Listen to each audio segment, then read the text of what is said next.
கர்த்தரின் விலையேற பெற்ற இரத்தத்தால் கழுவி சுத்திகரிக்கப்பட்டு இருதயம் நிறைந்த தேவ சமாதானத்தை பெற்று கர்த்தருக்கு முன்பாக வாழ்க்கையை பரிசுத்தமாக காத்து வரும் தேவஜனமே, நீ ஒவ்வொரு நாளும் மோட்ச பட்டணத்தின் வாக்கிய வாழ்வை தியானித்து வர வேண்டும்.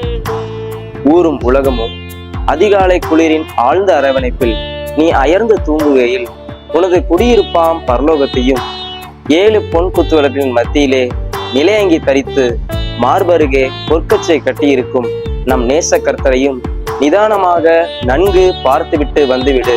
புதிய ஆண்டின் ஒவ்வொரு நாள் காலையிலும் இது தொடரட்டும்.